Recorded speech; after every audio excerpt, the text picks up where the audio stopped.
Hi, welcome to Pardon My Frenchie. This is me, 143.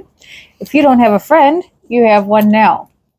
As you can see, I decided to get a couch to support everybody that is here. Now, maybe I should have tested the couch out with the dogs first because they don't really know what to do with themselves. So, this is a new experience for them, let's say. And yeah, so Coco's fine with it. Rosie just really doesn't know what, what to make of it. So here we are. We are going to, I don't know what's going on. So anyways, we're going to kill each other is what's going to happen here. Girls. Okay. They play like this all day long. Okay, all right. So anyways, this week we are going to discuss the joys of no. Okay, all right.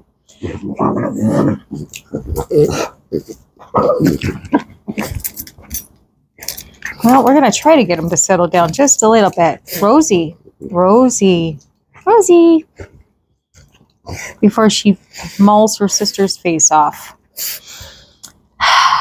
Okay, let's settle down. Like I said, this is a whole new experience for us. Up here, I probably should have tested it out. So, anyways, my bad. Lesson learned. Okay. So, now that we are in our new couch setting, let's get started, shall we? Sit down. So this episode, we are going to talk about one of the biggest pet peeves that I have, and that is going to be, I hate it when people don't call you back. And I've had this situation where I've been waiting for a pretty big deal, pretty big event to take place, and I've been on edge and nervous and so forth, and I've left several messages and been waiting for a response, and I've just been waiting for this call back from these people. I've left several messages. The messages start out nice, and then of course, they just get to the point where you start to get a little agitated, and as time goes by, you keep looking at your phone for a response, and the response just never seems to come, and then it seems to encompass your whole day. Eventually, it just kind of just takes over emotions, and especially when it's something big, like this is. It's, like I said, it's a pretty big event in my life, and I've been waiting for months for this to take place, and just need one response. Whether it's going to happen or it's not, just kind of need to know. And I would rather people be honest with me than not honest with me. I'm an adult. I can take, I could take good or bad feedback. So I think that sometimes people are afraid to give bad news, and that's fine. Because I also think that in this world today, there's so many people that their first instinct is to yell at other people when things don't go their way. And I'm sure, I'm not going to lie, I'm sure after 3 or 4 days of me leaving this guy messages and then finally getting a hold of his boss and him calling me back, he probably expected me to yell at him. I'm not going to yell at somebody. I just wanted an answer. I just wanted to know, is this happening or is this not happening? At that point, I'm pretty exhausted on the whole situation and just ready to move forward.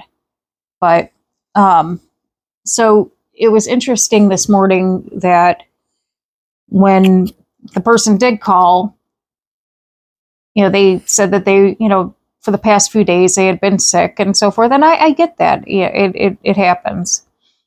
And they apologized and I accepted the apology and we went on and I didn't say anything, like, why didn't you call me? Or, and I could have, I could have went into all that, but I didn't want to. What's the point? What's the point of making somebody feel bad? And could, even if you're sick, could you have texted back and said, hey, I'm sick, I'll get back with you? Sure he could have. Could he have told his assistant, who I also texted for 4 days, or could she have sent me a message and said, hey, he's out, but he'll get back with you? Sure, she could have, but she didn't. And could I have been upset by that? Yeah, because for 4 days it encompassed my life and it made me feel horrible or just not horrible, but on edge. So, when I've got a family to run and I've got things going on, I'm constantly, again, looking at my phone and I'm worried about, other things. And it just gets to you. You've got, so anyways, so when he did call and he gave, he told me he was sick and so forth, I said, okay, and I just said, are we doing this? Are we not doing this? And he said, yeah. He goes, we're going ahead. And I said, okay. But, and he just, at the end, he said, I am really sorry. And I said, okay, well, that's fine. I really feel like he felt I was going to yell at him. And again, I think when people don't know you, they brace for the worst.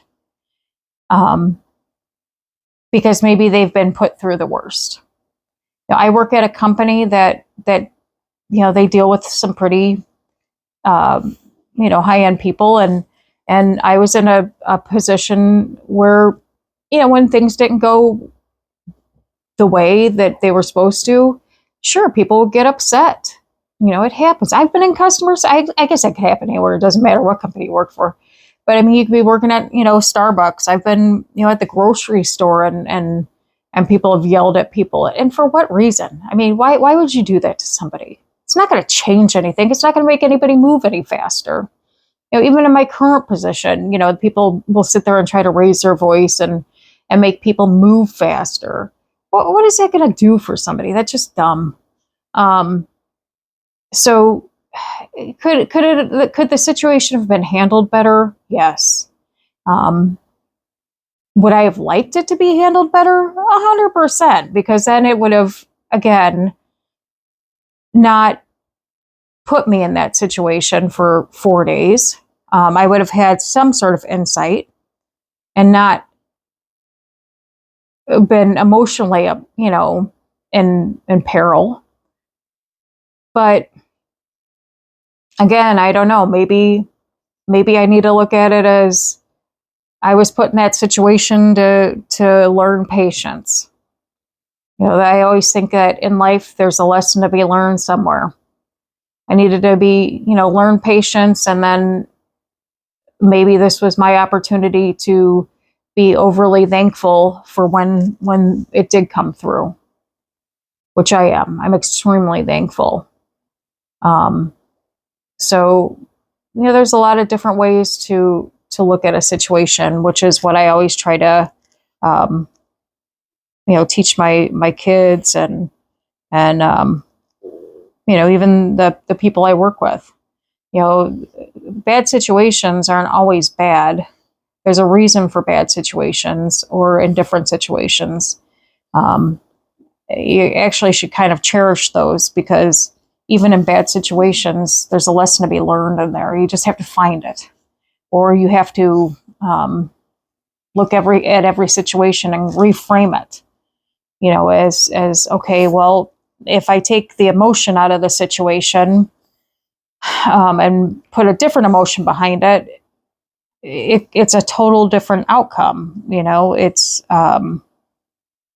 maybe not as bad as it seemed, but nonetheless, it was definitely challenging. And I know that people have been there, and I know that there's been people that have been on the other end of it, where maybe you've been scared to pick up the phone or face somebody and give them bad news. It's scary. I've been there. I was in sales for years, and there was times I had to give people bad news.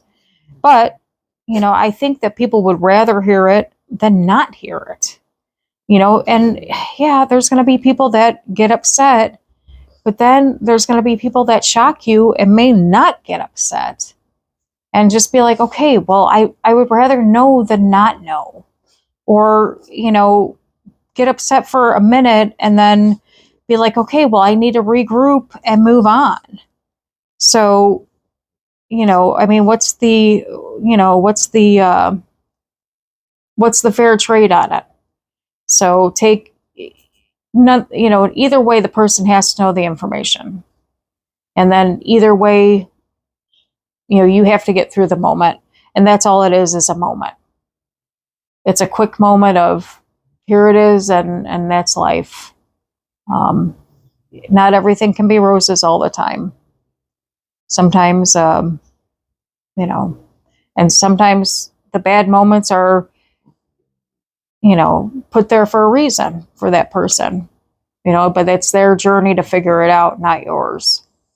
So, anyways, that's my story for this week. If you don't have a friend, you have one now.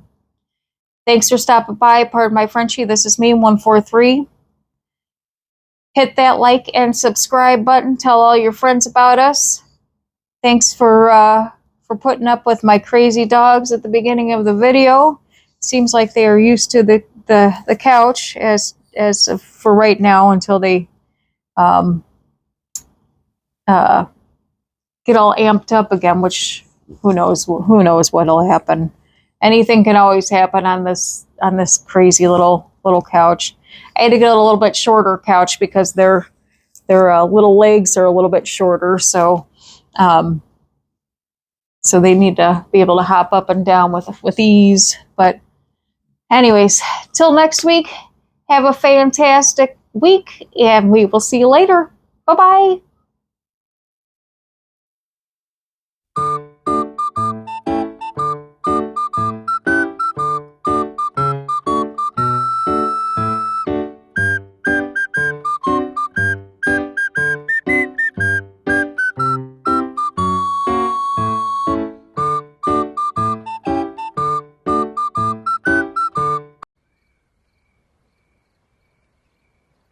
How long is this going to take?